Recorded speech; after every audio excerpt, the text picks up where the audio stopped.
Western and Southern Kentucky. This is WYMT Mountain News Weekend Edition. Good evening, I'm Jim Freeman. Thanks for joining us tonight. Well, we've had a few strong storms today across the region. The biggest threat in the coming days arrives on Monday.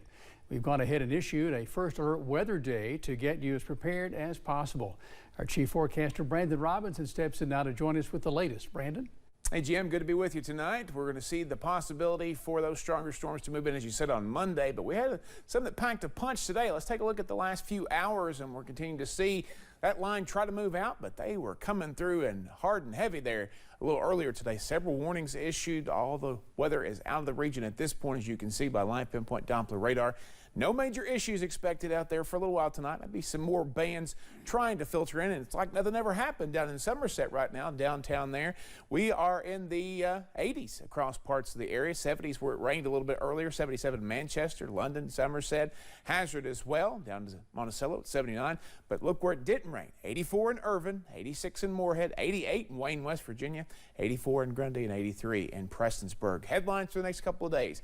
Tomorrow, especially, strong storms are possible. The worst storms will be on Monday, and then after that front goes through, which is going to bring those storms on Monday, we will have a fall preview. Much cooler temperatures there.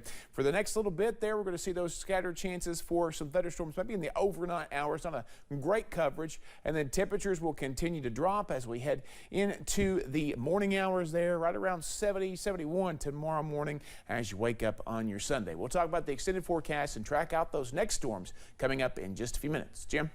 Brandon, thanks. A little cooler for the first week of high school football. Not bad. Hey, while we're now expecting the worst of the storms early next week, some moved through today that left hundreds in the dark at one point. 4 power companies reported outages: Jackson Energy, Big Sandy RECC, Kentucky Utilities, and South Kentucky RECC. At last check, some power had been restored, but hundreds are still without power in Pulaski and Laurel counties. You can find the list of the current outages at WYMT.com. Sleep in Heavenly Peace, an organization dedicated to building beds for kids in Clay County, hosted a community build today. WYMT's RJ Johnson has more on why volunteers joined in on the process. Nearly 30 volunteers gathered at the Great Fork Baptist Church in Clay County to build beds for kids. Sounds like busy bees here at work. It is. It's a bunch of people who are making sure that no kid sleeps on the floor in our town. Sleep in Heavenly Peace Clay County Chapter President Roy Rice says it's good to see people come together for a good cause. Everybody's just working as hard as they can and doing what they can to make sure that these kids have a place to sleep at night, get the rest that they need so they can do good at school. Community Liaison Banda Rice says their goal was to build 20 beds, and they did just that. She says people of all ages were there to help. We want every volunteer to have their hands in wood, no matter the age. We want everybody touching the wood and doing each position. One of those volunteers is 13-year-old Lily Smith, who has spent the past month collecting different donations across the county. She says she wanted to help kids less fortunate than her. I went to a delivery and I seen the kids that didn't have the beds, and the smile when they got a bed was just, it was really sad to see the kids that don't have as much as I do. She says she has learned to be grateful for the things that she has. It makes you think about how you need to be more thankful. It really does, with the stuff that I get that they can't have. Building one bed at a time, this team is sticking to their motto of no kid sleeps on the floor.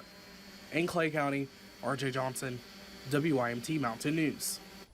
Thanks, RJ. The group is always looking for more volunteers and donations. For more information, you can visit our website, WYMT.com. The Perry County Public Library hosted its Comicpalooza today. The people showed up in their best character costume to be judged, along with vendors selling different comic-themed apparel, gifts, books, and memorabilia. Organizers say this is something people look forward to every year. Jessica Chandler says it's a great way for people who may not get to be at a bigger comic event to attend one right here in Perry County. This is a chance for our community to go to a mini Comic Con. It's a smaller scale, it's local. We have all local people, and it's a chance for them to come in and see a variety of things. Chandler also says everyone who checked out a book today took home a free graphic novel and hopes to have the Comicpalooza again next year. Several Kentucky school districts are ensuring your child's safety. This week, Rockcastle and Laurel County Schools announced they installed new stop arm cameras on their school buses. It captures drivers who pass buses illegally. New tonight, WKYT's Grayson Passmore spoke with the transportation director for Rockcastle County Schools about the new cameras. When students are loading and unloading a school bus, that is the time that they are the most vulnerable. As transportation director for Rockcastle County Schools, Ken Hopkins says when this stop arm comes out, drivers don't always stop. In fact, many speed right past it. And a car illegally passes the stop sign, the camera will trigger and it will record the vehicle that passes. The quality is so good, they can catch the license plate. To be able to actually prosecute these cases, we need this video evidence, because if not, it's in essence our word against the driver's word. Rockcastle County students will soon be getting on and off of these buses, and with the new safety measures in place, it's bus drivers who are feeling a lot of relief right now. And then hopefully motivate people to not do this in the future. Back in 2022, school bus surveillance video showed a driver of an SUV nearly hitting a 14-year-old Franklin County student. With the video evidence, a grand jury indicted the driver on 3 charges, including improper passing and wanton endangerment. While thankfully the student was physically okay, it's incidents like this one Hopkins hopes the stop arm cameras will catch and even prevent. In Rockcastle County, Grayson Passmore, WKYT. Thanks, Grayson. Stay connected. WYMT News continues.